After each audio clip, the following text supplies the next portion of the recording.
भैया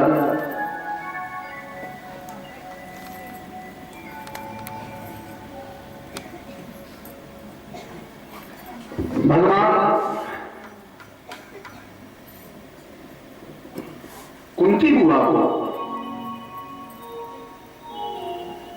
हृदय में विपत्ति सा भाव रखने का वरदान दिया कि वो अगर आप चाह ही रही हो कि हमको विपत्ति मिले तो आपके हृदय में सदैव विपत्ति सा भाव रहेगा। और हां, जब विपत्ति में आप भगवान का भजन करोगे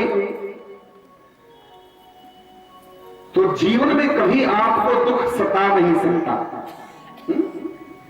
भजनानंदी लोग जीवन में आनंद ही आनंद लूटते हैं, क्योंकि भैया अगर हमको सुख चाहिए, हम लोग सुख ही ढूंढ रहे हैं, जब से पैदा हुए हैं केवल इसी सुख के चक्कर में पूरा जीवन बिता देते हैं और अंत तक हमको सुख मिला नहीं। ये सुख कहां है इसको आप सब जान लें। अगर सुख ही चाहिए, एक बार की बात, भगवान नारायण सारे जगत में सबको सारी वस्तु लुटा रहे हैं कि दुनिया वाले लोगों जिसको जो कुछ चाहिए सब लोग ले लो, धन संपत्ति यश मान कीर्ति प्रतिष्ठा जो कुछ चाहिए सब लुटा रहे हैं और लोग लूट रहे हैं।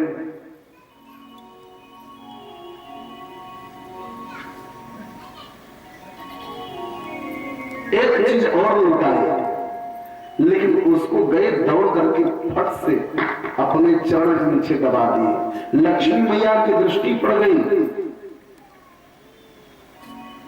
कि नाथ वो क्या चीज थी कि जिसको आपने अपनी पैर के नीचे दबा लिया।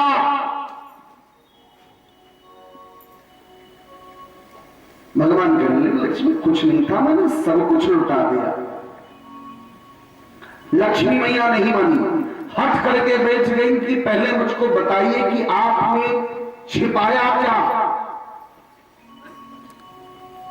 भैया कभी कभी ऐसी स्थिति आ जाती है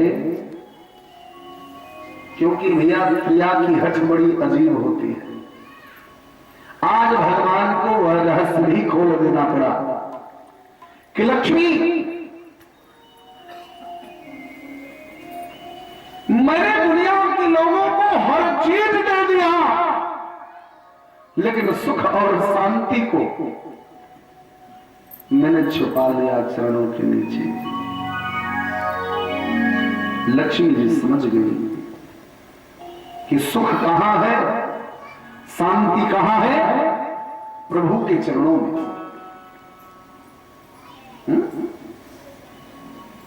अब जिसको सुख चाहिए भैया, और हम लोग सुख कहां ढूंढ रहे हैं? दुनिया में।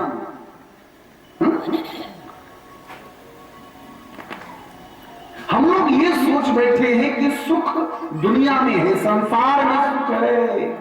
भैया कहीं सुख नहीं है। अगर सुख ही चाहिए तो मन को प्रभु के चरणों से जोड़िए, जीवन आनंद से भर जाएगा। और जब तक हम प्रभु के चरणों से अपने मन को नहीं जोड़ेंगे, ये भैया धन संपत्ति सुख नहीं है। हम लोग कहते हैं ना कि बेटी बेटे को पढ़ा दे, नौकरी मिल जाएगी, सुख से जीवन जिएंगे। भैया नौकरी करने वाले को दुख नहीं है क्या?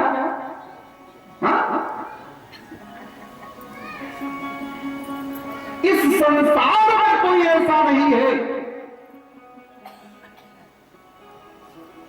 बड़ी सुंदर पंक्ति,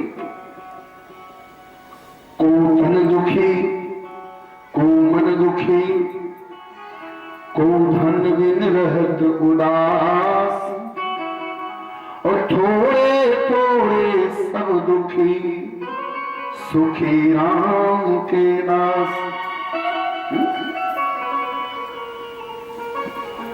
कोई तन को लेकर के दुखी है, घर में भरा पड़ा है, सामने रसगुल्ला रखा है, मुंह में पानी आ रहा है, लेकिन डॉक्टर ने मना कर दिया है मत खाना, जहर है। हा?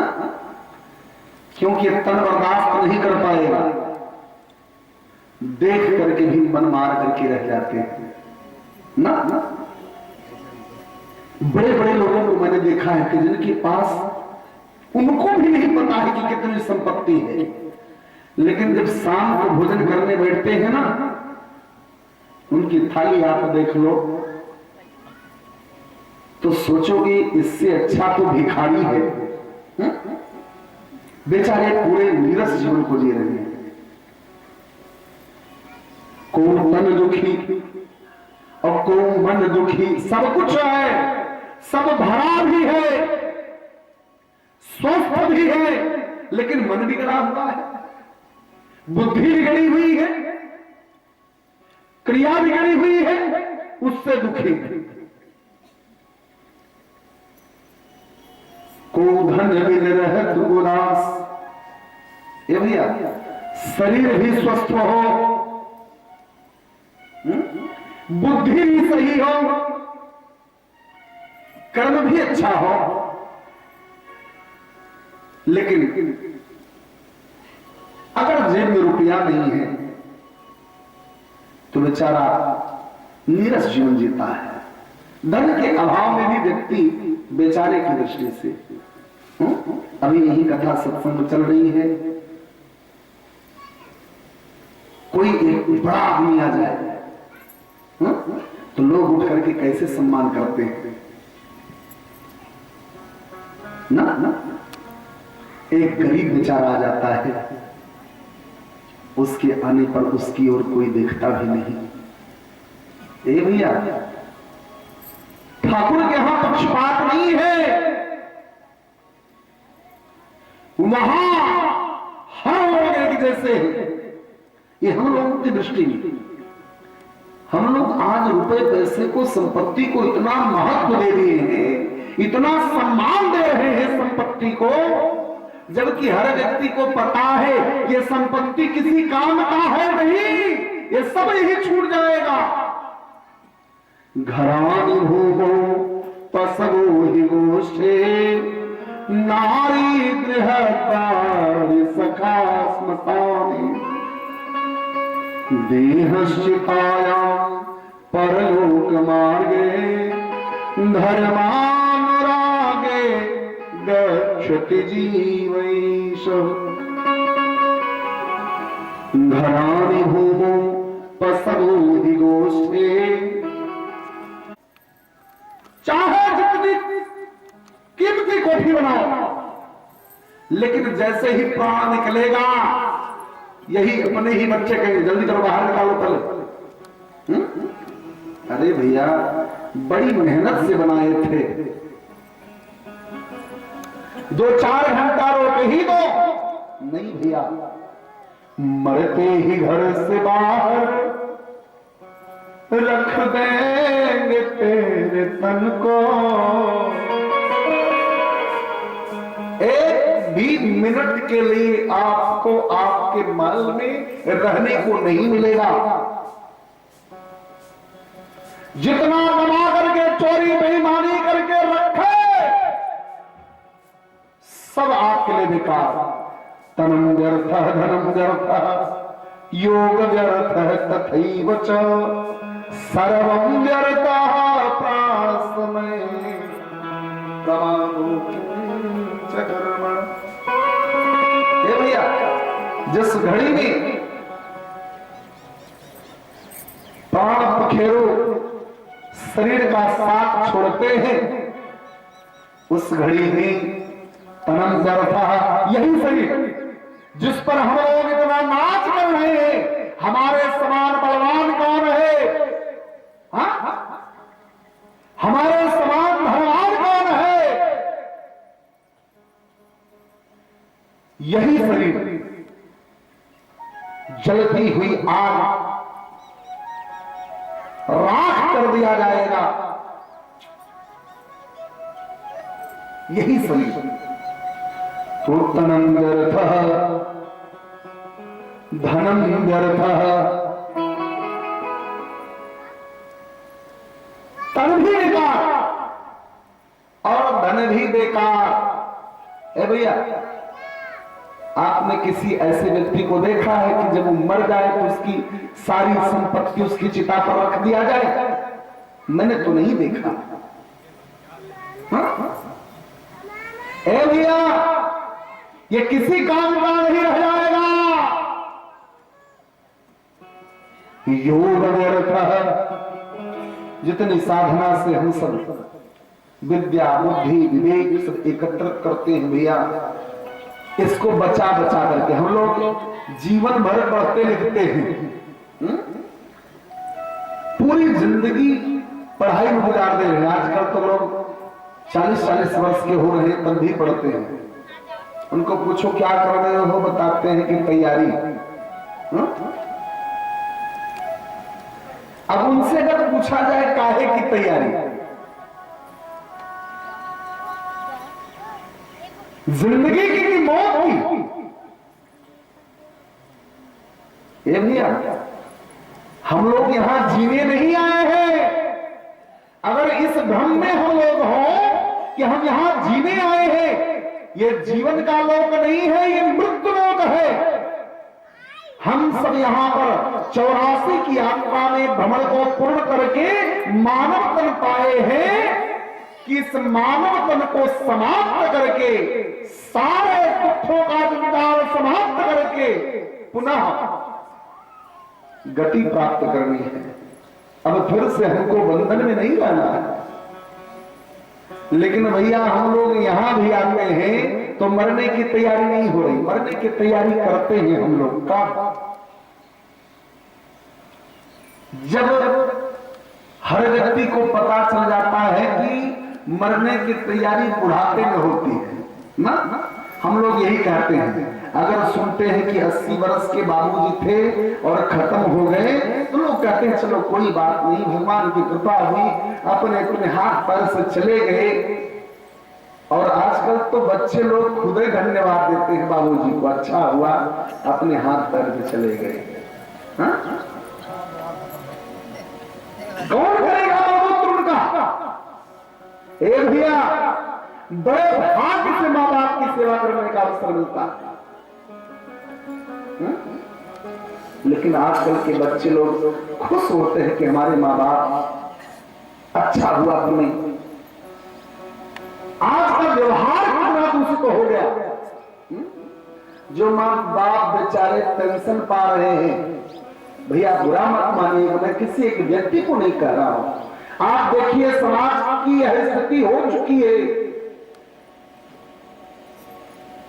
जो पेंशन भोगी लोग हैं उनको तो सुबह शाम चाय नाश्ता टाइम पर मिल रहा है, लेकिन जो बाप बेचारा कुछ अपने पास भौतिक संपत्ति नहीं रखा है, अगर वो भूल से भी एक बार कह दे कि पता नहीं क्यों आज सिर में दर्द हो रहा है, अगर चाय मिल जाता, डर करके बेचारे पास। ये समाज की बिगड़ती स्थिति है भैया, जबकि हर व्यक्ति को पता है कि कल इसी मार्ग से हम भी गुजरेंगे, लेकिन लोग बेखौफ हैं।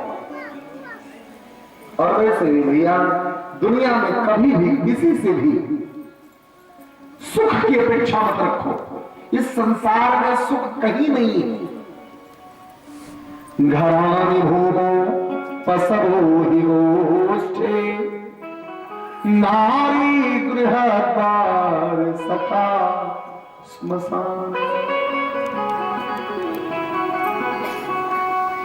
देहश्रिताया परलोक मार्गे, धर्मानुरागे गच्छत जीवैष। यहां सुख नहीं है भैया, यहां सब स्वार्थ है। ये संसार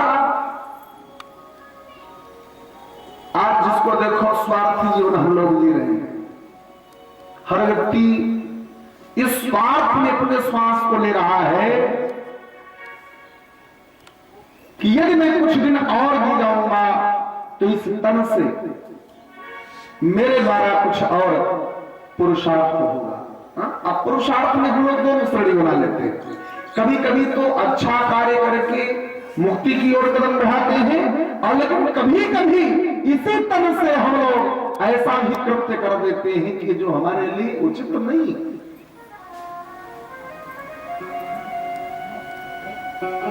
भगवान कुंती हुआ विपत्ति का वरदान देते हैं कि भगवान जीवन में आपको सुख तो मिलता रहेगा, लेकिन हृदय में सदैव विपत्ति सा भाव बना रहेगा। भगवान कुंती हुआ वरदान दे करके द्वारिका चलने को तैयार हो रहे कि अर्जुन जी भगवान कृष्ण को कहते हैं कि केशव आप आए भले अकेले थे, लेकिन मैं अब आपको अकेले नहीं जाने दूंगा। मैं स्वयं आपको छोड़ने द्वारिकापुरी तक चलूंगा। अर्जुन भगवान कृष्ण को छोड़ने द्वारिका आए, और द्वारिका में भगवान कृष्ण अर्जुन को एक उपदेश करते हैं। अर्जुन, अब तुम जा रहे हो, मेरी एक इच्छा है कि लोग मेरा नाम बदनाम कर रहे हैं कि मैं 16,108 पटरानियों को रखा हूं। लोगों की दृष्टि में मैं कामी हूं, लेकिन अब मेरी इच्छा है कि इन सारी गोपियों को लेकर के तुम हस्तिनापुर जाओ, मैं स्वर्गारोहण करूं, स्वधाम को जा रहा। भगवान अर्जुन को ऐसा उपदेश करके स्वधाम का आगमन करते हैं, और इधर अर्जुन गुण पटवानियों को लेकर के जैसे ही द्वारिका की परिधि पर निकले कि दारुक वन में चंद भीलों ने मिलकर के अर्जुन को लूटा। अर्जुन बड़े आश्चर्य है कि आज मेरा साहस कहां चला गया, आज मेरी शक्ति कहां खो गई। वही धनुष है, वही बाण है, वही अर्जुन, लेकिन आज उन भीलों का कुछ न कर सके।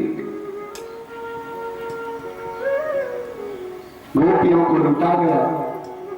अर्जुन खड़े खड़े देखते रहे। तब अर्जुन को भान हुआ, अभी तक तो मैं सोचता था कि मैंने कुरुवंश पर विजय प्राप्त किया, लेकिन आज मुझको पता चला कि महाभारत के युद्ध में भी जो बाण मेरे तरफ से निकलते थे वो मेरी अपनी शक्ति नहीं थी, वो शक्ति थी भगवान कृष्ण की।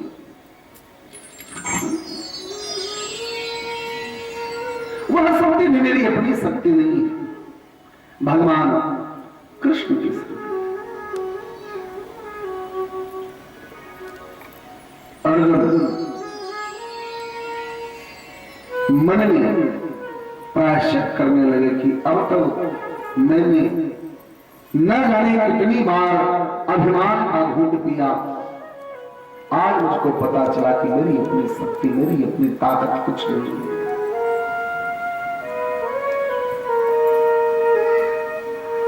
अर्जुन लौट करके आए, ये सारी बात धर्मराज युधिष्ठिर को बताए कि भैया आज मार्ग में बड़ा अपशकुन हुआ,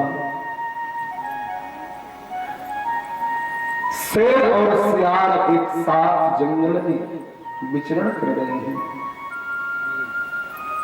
दिल में ही श्वान रो रहे हैं। ये अपशकुन पता नहीं क्यों ऐसा हो रहा है, हमें तो ऐसा आभास हो रहा है कि अब भगवान स्वधाम पधार गए, अब यहां पर कलयुग आने वाला है।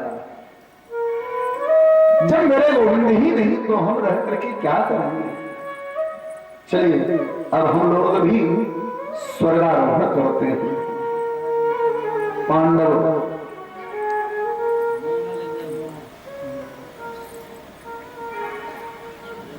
स्वर्गारोहण की तैयारी में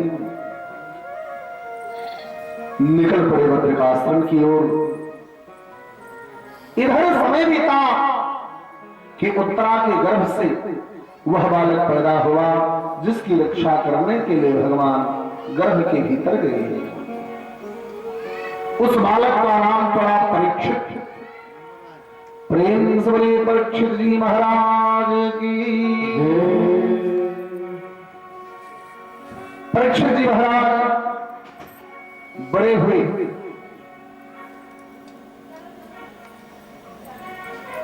पांडव के वंश में परीक्षित जी को साम्राज्य मिला। लेकिन भैया जिनके घर में भजनानंदी लोग होते हैं उनके परिवार में आने वाली कई पीढ़ी सात्विक होती है।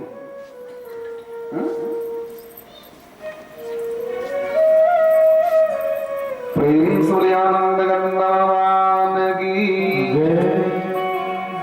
सच्चिदानंद भगवान की। मेरी आवाज आप लोगों तक पहुंच रही है ना?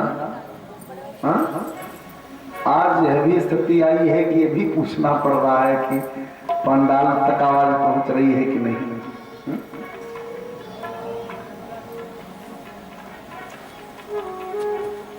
सच्चिदानंद भगवान की, परमानंद भगवान की, श्रीमन्नारायण नारायण नारायण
धर्मता निर्वहन करते हुए जीवन यापन कर रही है। अब भैया जिसको भगवान गर्भ के भीतर ही अपने स्वरूप का दर्शन दे दे, भला उसकी बुद्धि कैसे बिगड़ सकती है।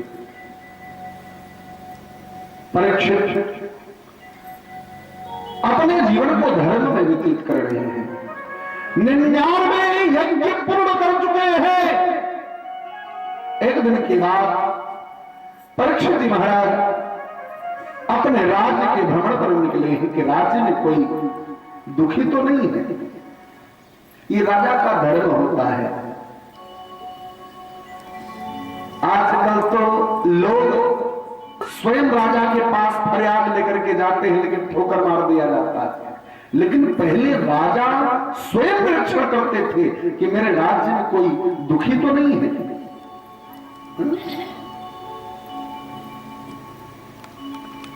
एक दिन की बात, परीक्षित जी महाराज भ्रमण करने के लिए निकले तो मार्ग में एक अजीब दृश्य दिखा कि एक बैल जिसके 3 पग कटे हुए हैं, बैल के 4 पैर होते हैं ना, 3 पहले से कटे हुए हैं, एक पैर पर वह बैल खड़ा है और कोई काले वर्ण का पुरुष उस बैल को पीट रहा है। बगल में गौ माता बैठी है, गौ माता रो रही है। राजा परीक्षित यह दृश्य देखे कि मेरे राज्य में गौ रो रही है। राजा परीक्षित रथ को खड़ा कर देते हैं और उस गौ माता के पास गए, जाकर के पूछते हैं कि कथम रोदिस भेदत्वं काते चिंता बनीयसी कथम सत्वरं मह्यं स्वस्य दुःखस्य कारणम्।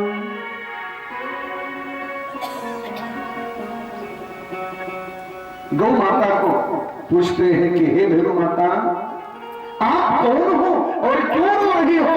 आपके रोने का कारण क्या है? गौ माता कहती है महाराज, आप इस राज्य के राजा हो, ये आपका धर्म है कि यहां पर धर्म की स्थापना हो। महाराज मैं हूं गौ, गौ का स्वरूप होता है पृथ्वी का और बैल का स्वरूप होता है धर्म का। आज पृथ्वी रो रही है कि पृथ्वी के ऊपर से धर्म को समाप्त किया जा रहा है।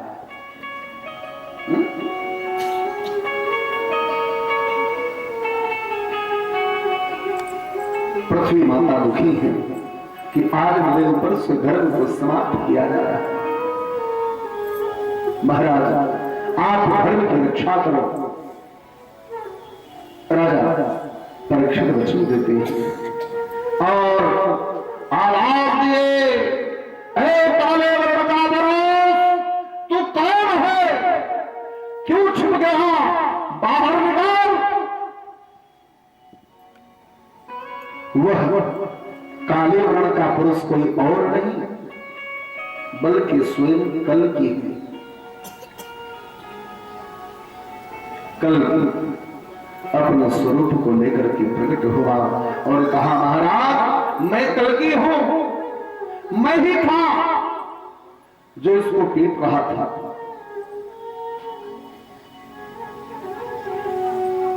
पृथ्वी माता ने कहा, महाराज दुख मुझको इस बात का है कि धर्म के 4 पग थे, 3 पग पहले कट गए, 1 पग बचा है। भैया धर्म के 4 पग होते, सत्य, तप, पवित्रता और दान। सतयुग में धर्म के 4 पग बराबर थे, सत्य भी था, तप भी था, पवित्रता भी थी और दान भी था। लेकिन सतयुग भी था, सत्य चला गया। त्रेता भी थी, तप चला गया। द्वापर भी थी, पवित्रता चली गई।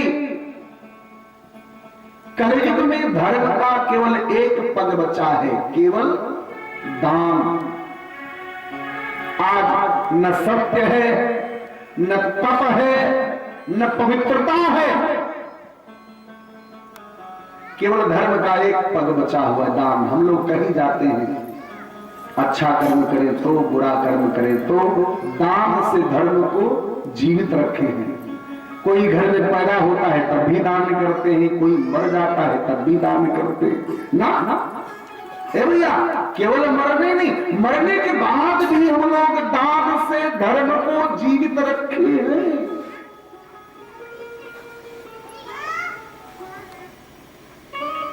घर में कोई आता है तो हम लोग क्या करते हैं, उससे सत्य नहीं बोलते, उसके साथ तप नहीं करते, उसके साथ पवित्रता का व्यवहार नहीं करते, लेकिन जाने लगते हैं तो उनको हम तो 500 रुपए देकर के पैर छू लेते हैं कि हमारा धर्म जिंदा है।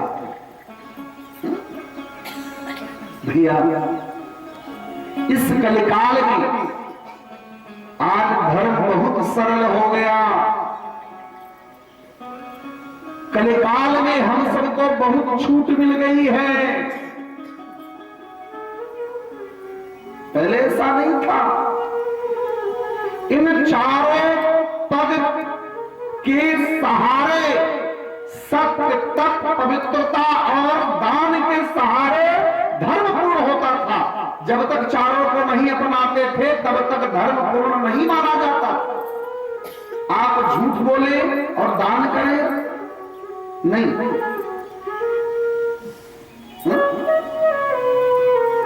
आप अनैतिक कृत्य करें और दान करें नहीं स्वीकार है। लेकिन भैया कलिकाल में बहुत सारी छूट हम सबको मिल गई, जिसका आज हम लोग दुरुपयोग नहीं कर रहे हैं।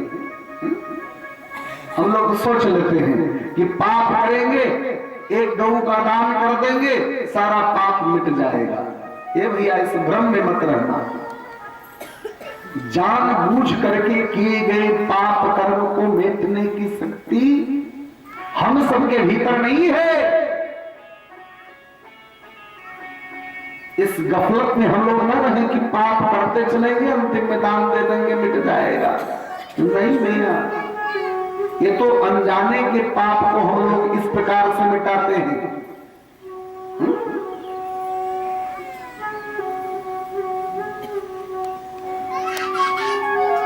कल को राजा परीक्षित जी कहते हैं कि तू मेरे राज्य को छोड़ करके बाहर चला जा, वरना तेरी हत्या कर दूंगा। कल ने कहा महाराज आप हमको मार नहीं पाओगे, क्योंकि अब मेरा अवतार हो चुका है। मैं इस धरातल पर सर्वत्र रहूंगा, आपके राज्य में भी रहूंगा। परीक्षित जी महाराज कहने लगे कि अगर मेरे राज्य में रहना है तो मैं जहां आदेश करूं केवल वहीं पर आप रहोगे, अन्यत्र नहीं। हाँ महाराज आदेश करिए, जहां आप कहोगे वही रहेंगे, लेकिन रहेंगे जरूर। तो राजा परीक्षित कल को 4 स्थान दे।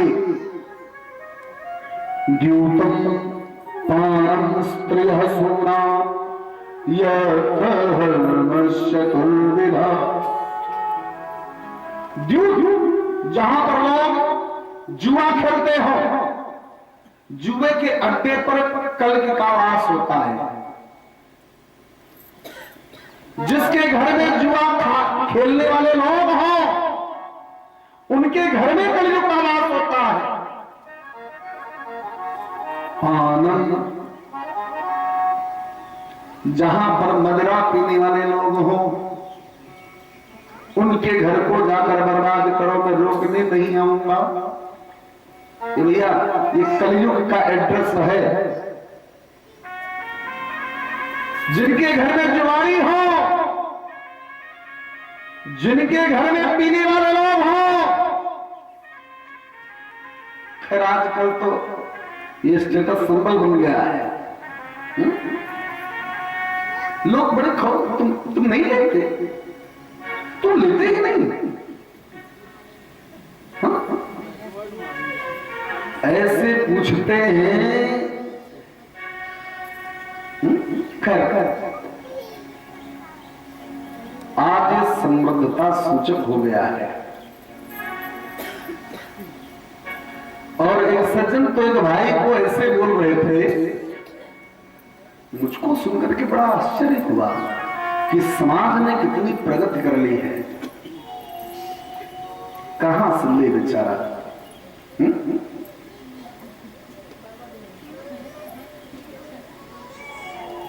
लोग आजकल क्या कुछ कर दें, कैसे प्रेरणा दे दे कि आप भी इस कर्म में लिप्त हो। देखो भैया, अगर कोई लेने वाले भाई लोग होंगे तो बुरा मत मानेंगे, क्योंकि मैं किसी व्यक्ति को नहीं कह रहा हूं। लक्ष्मी और मदिरा जो ज्यादा पीने वाले लोग होते हैं ना, उनको आप देखें कभी कभी उनके घर में खूब लक्ष्मी आती है। एक भाई को हम यही बात कह दिए थे, काहे कि अपना सब धन संपत्ति कमा रहे हो, भिखारी बन जाओगे अगर यही इल्लत रही तो हमको उदाहरण दिए कि महाराज जी हमारे गांव के जितने बड़े लोग हैं सब पीते हैं। तो उनके कितने दिन, कुछ दिन, एक दिन ऐसा आता है कि बहन भाई का घर छोड़ करके कहीं और चली जाती है।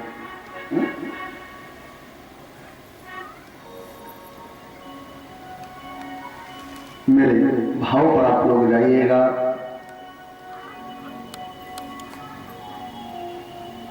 इस प्रायश्चित में हम सबको न जलना पड़े, इसके लिए पहले से ही हम अपने आप को उस ओर न लेकर के जाए। और मैंने देखा है समाज के अच्छे लोग जब सुधर जाते हैं तब वे लोग ये अनुभव, अपना ही अनुभव लोगों को बताते हैं कि भैया क्या बताएं, हम भी इस दलदल में फंस गए थे।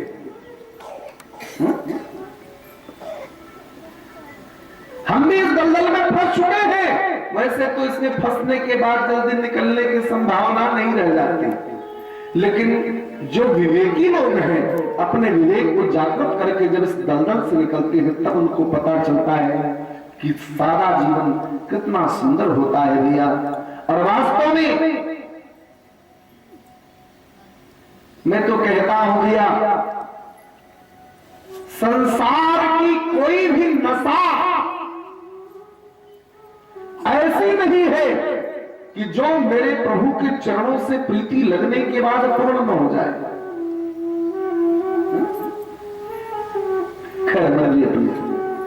तो कलयुग कहां रहता है?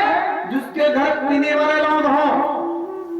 आप लोग देखे होंगे लोग पीने का समय भी बना लिए हैं कि शाम को इस समय आप जाइए देखिए, कथा से ज्यादा भीड़ वहां मिलेगी।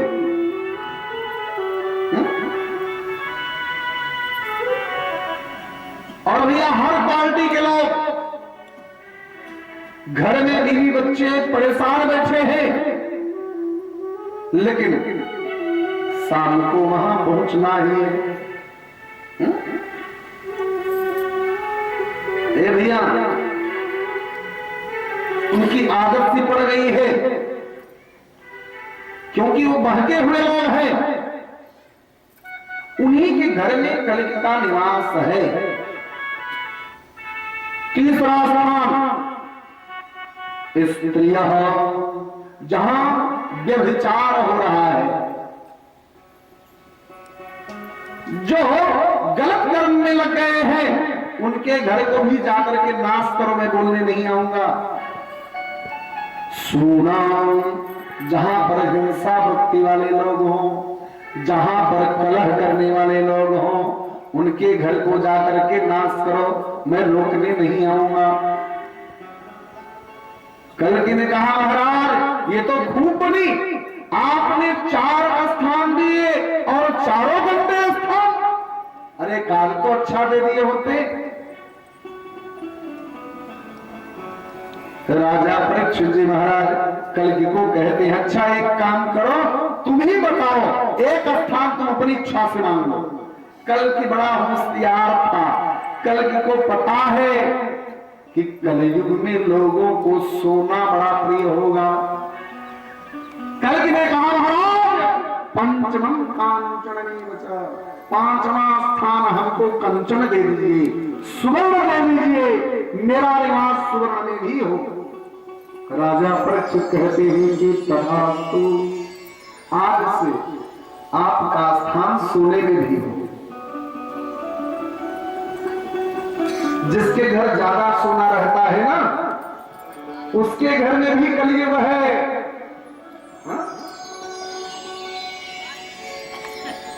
मान लो आप लोग अपना वाला निकाल के फेंकिएगा मत। सोने में कलयुग का वास होता है, लेकिन हर सोने में नहीं। जो अनीति की कमाई हुई संपत्ति है, बेईमानी की कमाई हुई संपत्ति है,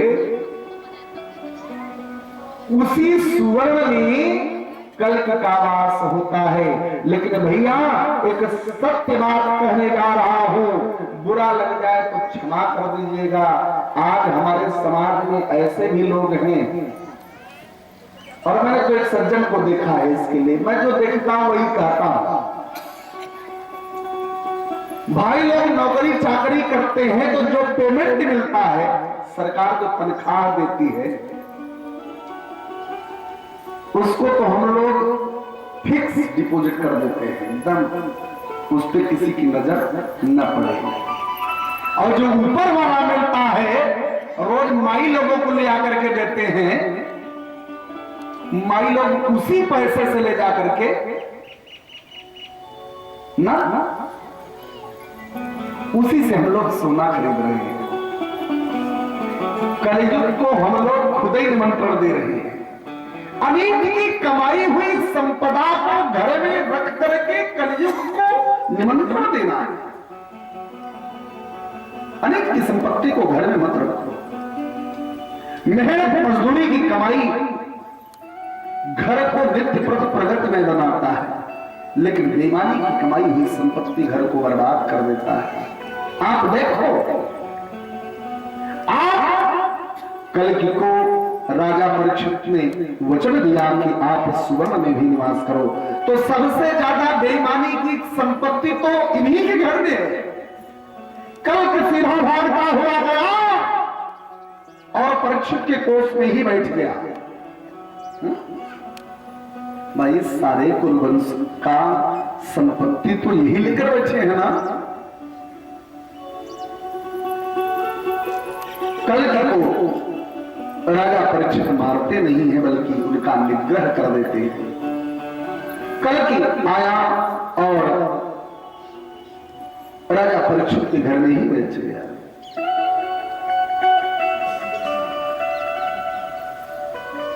देखिए, जैसे हमारे आपके घर में अगर कोई बच्चा कुछ चोरी करके लाता है, तो हम लोग पूछते हैं कहां से लाए।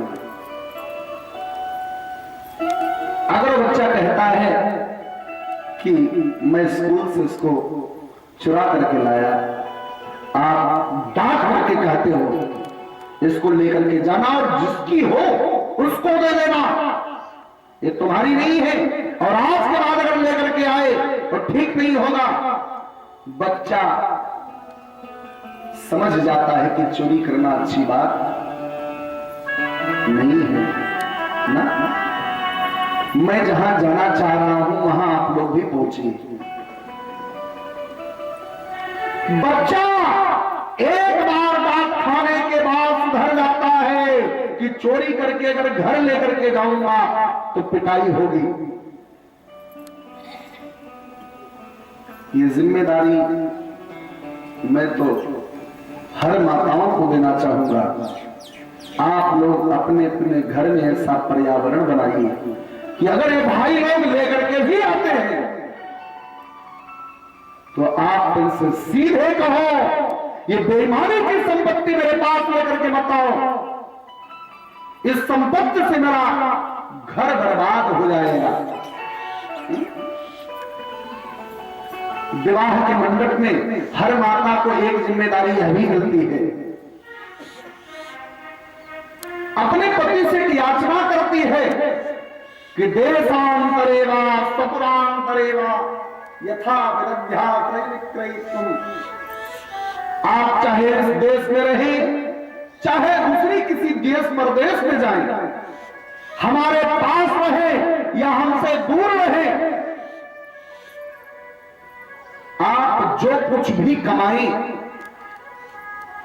उस कमाई का जो सात्विक धन हो आपका, जो आपके मेहनत मजदूरी की कमाई हो, वही कमाई ले आकर के आप हमारे घर में हमको दीजिएगा।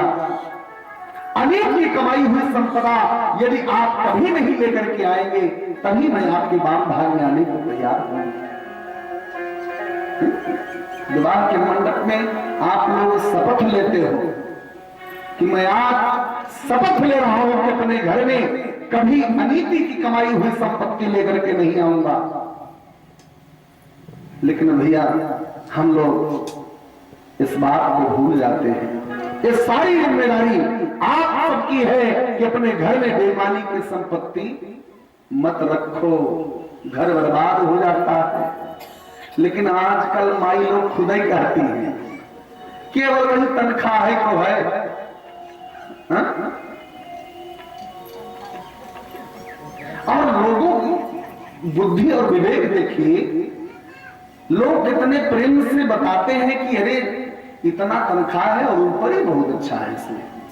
अपने बच्चे को भी वही सर्विस दिलाना चाहते हैं कि जिसमें ऊपर से बेईमानी वाला ज्यादा।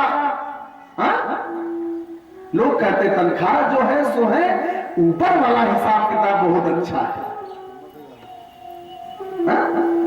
क्या हो गया समाज? हम लोग अपने मेहनत की मजदूरी में संतुष्ट नहीं है, बेईमानी वाले धन की ज्यादा चिंता है। ये भैया ये घर बर्बाद कर देता है। आज राजा परीक्षित अपने ही महल में आए और जो राजकोष का दर्शन करने गए तो एक बड़ा सुंदर संदूक है सहदेव जी का। उस संदूक को खोल करके आप देखते हैं तो उसमें एक बड़ा सुंदर दिव्य सुवर्ण मुकुट पड़ा हुआ। उस मुकुट को देख करके राजा परीक्षित का मन बहक सा गया। इतना सुंदर मुकुट! ये मुकुट है भैया जरासंध राजा का। जरासंध की हत्या करने के बाद इस मुकुट को पांडव ले आकर के अपने राजकोष में रख लिए थे। तो बेईमानी की हुई ना।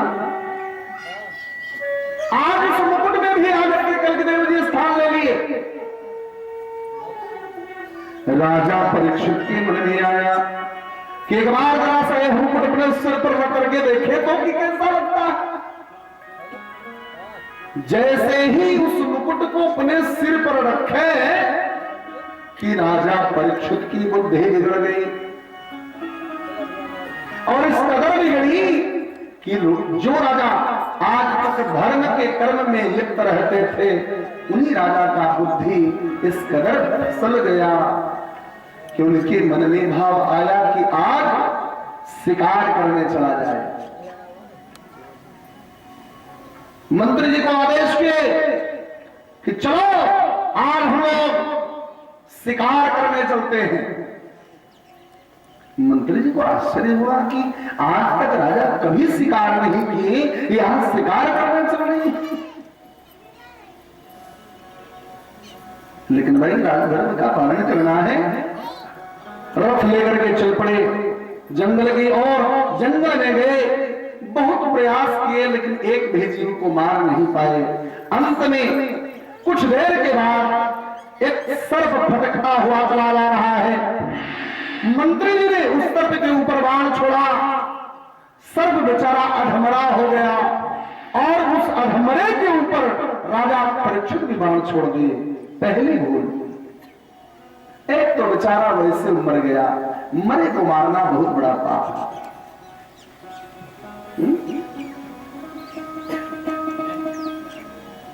और जब उस सर्प को देखे कि प्राण त्याग दिया, उसको अपनी बाण पर टांग करके लेकर के वापस लौटे कि सबको दिखाऊंगा कि मैंने मारा। मार्ग में इतनी जोर से प्यास लगी कि राजा परीक्षित जी महाराज व्याकुल हो गए।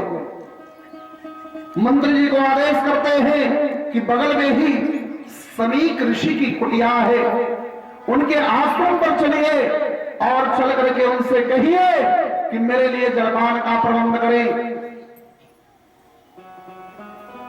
रथ समीर जी के आश्रम के भीतर लेकर के चले गए। दूसरी भूल थी जो राजा परीक्षित आज तक पादुका भी आश्रम से बाहर निकाल करके तब आश्रम के भीतर प्रवेश करते थे, आज वही राजा अभिमानवश रथ समेत आश्रम के भीतर प्रवेश कर गए, संत की मर्यादा को तोड़ दिए और जा करके मंत्री जी ने पहले समीर जी को आवाज दिया कि चलिए राजा जी द्वार पर आए हैं, उनकी सेवा करिए, भूख प्यास से व्याकुल है। लेकिन समीर जी महाराज न बोले, क्योंकि उस समय पर वे समझा कर रहे थे। जब न बोले तो मंत्री जी ने आप करके सारी बात राजा जी को बता दिया कि मैंने बार बार कहा, फिर भी वो बाबा जी हिल नहीं रहे हैं। राजा परीक्षित को क्रोध आया, इस ब्राह्मण की इतनी बड़ी हिम्मत कि मेरे आने पर भी ये उठ करके बैठा नहीं, मेरे लिए सम्मान की कोई तैयारी नहीं थी। राजा खुद रथ से नीचे उतरे और उतर करके गए समीर जी के पास। समीर जी भगवान का ध्यान किए हैं और उनके गले में वो मरा हुआ सर्प डाल देते हैं। जैसे ही गले में मरा हुआ सर्प देखे समीर जी, वैसे ही उनका ध्यान भंग हो गया। जब ध्यान भंग हुआ तो देखते हैं कि सामने राजा परीक्षित और मेरे गले में मरा हुआ सर्प। परीक्षित जी मेरा अपमान कर दिए, लेकिन समीर जी महाराज कुछ न बोले। कोई बात नहीं, जो राजा आज तक मेरे गले में फूलों की माला डाला करते थे, आज वही राजा यदि अभिमानवश मेरे गले में मरा हुआ सर्प डाल दिए, कोई बात नहीं। लेकिन ये बात समीर जी के पुत्र श्रृंगी ऋषि को पता चला कि मेरे पिता के गले में मरा हुआ सर्प डाल करके राजा परीक्षित ने मेरे पिता का अपमान किया है। श्रृंगी ऋषि बर्दाश्त नहीं कर पाए, गंडकी के जल को हाथ में लेकर के राजा परीक्षित को श्राप दे देते हैं।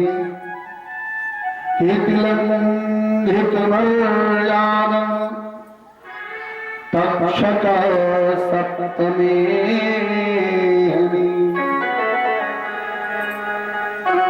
आज मर्यादा को तोड़ी है राजा परीक्षित। मैं श्राप देता हूं कि जिस राजा परीक्षित ने मेरे पिता के गले में मरा हुआ सर्प डाल करके अपमान किया है, उन्हीं राजा परीक्षित को आज के 7वें दिन तक्षक सर्प दंश करेगा और उनकी मृत्यु होगी।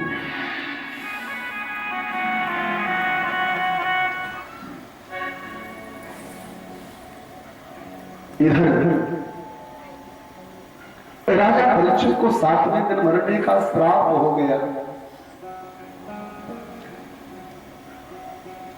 श्रृंगी ऋषि को पता चला कि मेरे पुत्र समीर जी को जब पता चला कि मेरे पुत्र श्रृंगी ने राजा परीक्षित को 7वें दिन मरने का श्राप दे दिया, तो श्रृंगी को बहुत डांटे, ये तुमने श्राप क्यों दिया, अपना श्राप वापस लो। श्रृंगी जी ने कहा कि मैंने जो कह दिया वो होना ही है। मैंने अगर कह दिया कि 7वें दिन मरना है तो निश्चित रूप से उनकी मृत्यु होगी 7वें दिन। लेकिन हाँ, यदि आपकी इच्छा ही है तो मैं वरदान देता हूं, भले 7वें दिन मरेंगे, भले तक्षक के दंश से मरेंगे, लेकिन फिर भी उनका उद्धार होगा। दुर्गति हो जाएगी। समीक जी बड़े नाराज हैं। श्रृंगी ऋषि ने समझाया अपने पिताजी को, पिताजी अगर मैंने श्राप दे दिया तो कोई बहुत बड़ी भूल नहीं की है हमने, क्योंकि इस संसार में जो पैदा हुआ है उसको मरना है, निश्चित मरना है। तो राजा परीक्षित को मारता कौन? जिसको ब्रह्मास्त्र नहीं मार पाया, फिर आखिर उसको मारता कौन? समीक समझ नहीं पाए। श्रृंगी ऋषि ने और अपने पिताजी को समझाया कि जिसकी रक्षा ब्रह्मास्त्र से करने के लिए भगवान गर्भ के भीतर गए, तो उसको दुनिया में मार कौन सकता है? जिसको ब्रह्मास्त्र नहीं मार पाया उसको ये ब्राह्मण का श्राप मारता है। इसलिए मैंने इनको श्राप दिया है, लेकिन यदि आपकी इच्छा ही है तो मैं वरदान देता हूं कि मृत्यु तो 7वें दिन ही होगी, लेकिन उनका उद्धार हो जाएगा। इधर राजा परीक्षित लौट करके अपने राजमहल में आए, और राजमहल में आते ही जैसे ही मुकुट उतार करके रखे कि वैसे उनकी बुद्धि फिर से ठीक हो गई। ऊपर कलयुग सवार हो गया जो इतना बड़ा अत्याचार करके चले आए। ये भैया जब ज्यादा धन संपत्ति मिल जाती है ना, तो हर इंसान की बुद्धि बिगड़ जाती है भैया। ये धन में बहुत बड़ा दोष है। संपत्ति, सत्ता और विद्वता, 3 चीज पाने के बाद बहुत संभल जाना चाहिए। नहीं समझे, नहीं संभले तो समझो गए। धन में दोष भी है। राजा परीक्षित मुकुट निकारते ही उनकी बुद्धि सुधर गई और तब प्रायश्चित की अग्नि में जलने लगे कि हमने क्या कर दिया। राजा परीक्षित को मालूम हुआ कि आज के 7वें दिन हमको मरना है। राजा परीक्षित उदास हो गए कि मैंने अपने जीवन के सारे सद्कर्म को नष्ट कर लिया। मेरे जीवन का जो भी पुण्य था सब छीन हो गया, केवल ब्राह्मण का अपमान करने के कारण। लेकिन धन्य है ऐसे ब्राह्मण कि जिनका मैंने अपमान किया, फिर भी उन्होंने मेरे लिए 7 दिन का जीवन शेष दे दिया। अगर वो चाहते तो मुझको उसी क्षण में भस्म कर सकते थे, लेकिन भस्म नहीं किए। मेरे लिए 7 दिन का जीवन शेष दे दिए। मैं तो कहता हूं कि मेरे लिए श्राप नहीं है, वरदान है। आम इंसान के जीवन का कोई भरोसा नहीं। हा? हम लोगों के जीवन का कोई भरोसा है कि कल हम लोग सुबह सो करके उठेंगे कि नहीं? कोई भरोसा नहीं। राजा परीक्षित कह रहे हैं कि दुनिया का कोई भरोसा नहीं, लेकिन अब मुझे विश्वास हो गया कि दुनिया की कोई शक्ति 7 दिन मुझको नहीं मार सकती। मेरा 7 दिन सुरक्षित हो गया है। अब इस 7 दिन को हम गंवाएंगे नहीं, बल्कि इसको सदकर्म में बिताएंगे। राजा परीक्षित अपने पुत्र जन्मेजय को बुला करके राज तिलक करते हैं और स्वयं सब कुछ त्याग करके, जब 7 ही दिन जीना है तो थोड़ा अच्छे से जी लिया जाए। अगर हम लोग होते, हम लोगों को पता चल जाए कि आज के 7वें दिन मरना है, तो हम लोग जितना गलत काम है वही करने में लग जाते हैं कि अब तो जाना ही है ना। लेकिन राजा परीक्षित ऐसा नहीं किए हैं कि ठाकुर ने कितनी बड़ी कृपा करी है कि हमको 7 दिन का जीवन शेष दिया है, तो इस जीवन को अब बर्बाद नहीं करना है, लगा दो हरि की सेवा में। परीक्षित जी महाराज इस 7 दिन का सदुपयोग करने के लिए उन्हीं संतों की सभा में चलने को उद्यत हुए। ये भैया जब जाने की बारी आती है ना, ये दुनिया ऐसे ही साथ छोड़ देती है। धरानी भूमो पसरो ही गोष्ठे नारी गृहधारी सखा स्मशाने देह शिताया परलोक मार्गे धर्मानुरागे गच्छति जीवैष। अंत समय में भैया कोई काम का नहीं है, ये कोठी महल खजाना गाड़ी घोड़ा कोई काम नहीं